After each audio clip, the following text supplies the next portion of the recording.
Hi, I'm Allan Kirk and I'd like to share my Blue Window watercolour with you. When I paint my watercolours, more often than not I'll start with a drawing. I use a 4B pencil, it's a soft lead pencil, doesn't scratch the paper. Usually I'll add some masking fluid to preserve white areas. I don't overdo this step. I use a quiller shaper, I don't use my brush for the masking fluid. My first wash, I'll wet the paper completely with an Isabey mop brush, and then I apply my colours all over. Not bothered about the drawing at this stage, just apply the colours. Let them mix on the paper. I've got 5 colours: raw sienna, burnt sienna, cobalt violet, cobalt blue, and a green mix of Windsor blue and Windsor yellow. When that wash is dried, in my next step I'm going to start and bring some sunlight into the painting. To do this I'll use the same palette, same colours even if they're contaminated, and create some shadows above the window.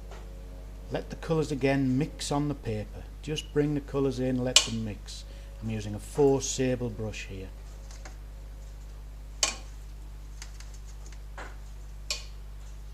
As I get down to the bush, I'll start to bring in my green mix and bring in some darker colours. Bring in some burnt sienna, cobalt blue, again letting them mix on the paper. And I'm even adding a little bit of permanent mauve here. A little bit more control now and paint in the windows. Again, at this stage it's just a dark mix from my palette.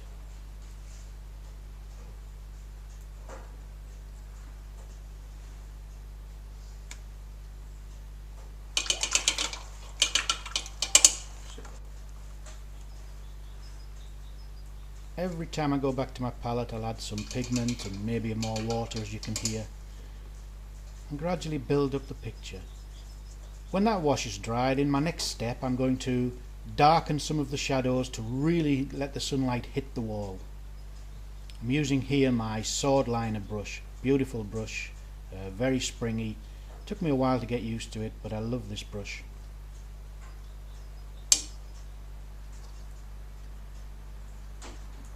Notice how I hold my brush quite high up. I don't want it to be rigid, I don't want my strokes to be rigid, I don't want thick black marks on my paper.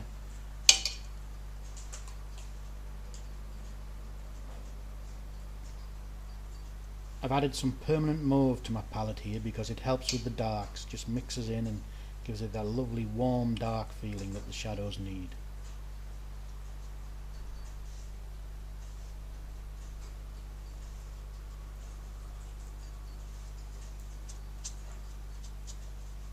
Jump about your paper, take your colours all around.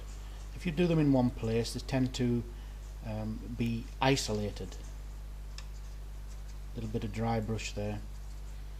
Getting into details now, and haven't pre-wet the paper anymore.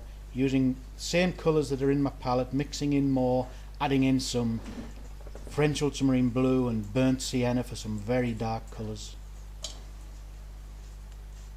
Not really looking at the photograph or the picture here, just working from the colours and the balance of the composition on the paper. Got some pots on this shelf below the window. I don't really want to define them too much, but the colour adds nice warmth and variation at the focal point.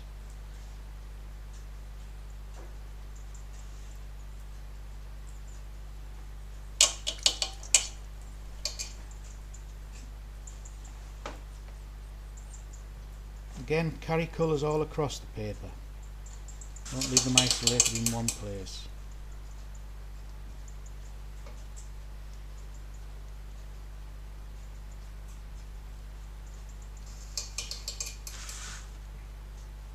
French ultramarine and burnt umber have made the darks in the windows. I haven't completely filled them in. You can see I've left little gaps that sparkle. And I'm using that same dark mix now and carrying it into the bush on the right and onto the bench that's on the bottom left. A bit of dry brush there on the wall. Thought it needed a little bit of shadow there, so just to balance. Cobalt blue, add the burnt sienna in and it greys down.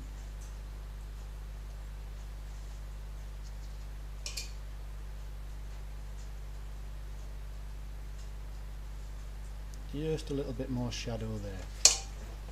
You have no idea what that is. darken the rim of the window. Just fill in that shutter. It's just a very weak cobalt violet mix. I'm down to my rigger now, a rigger brush, and here comes the blue window, cobalt blue, lovely cold blue. And this is in, I'll start to put in my very darkest tones. Most of my work and my darkest tones will be around the focal point of the window and the pots and the bush. When it's completely dry, I can remove the masking fluid.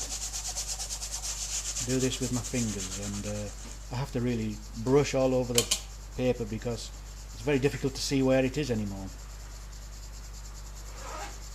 I like this step. When the masking fluid is removed, you see something very different to what was there before. Lovely white flowers. I'm just going to tidy them up.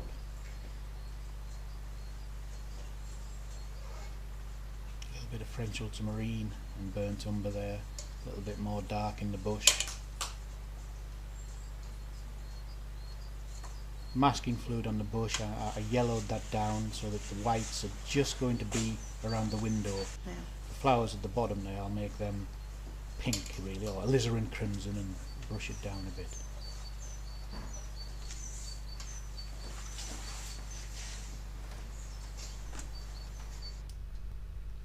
Well, I hope you enjoyed Blue Window.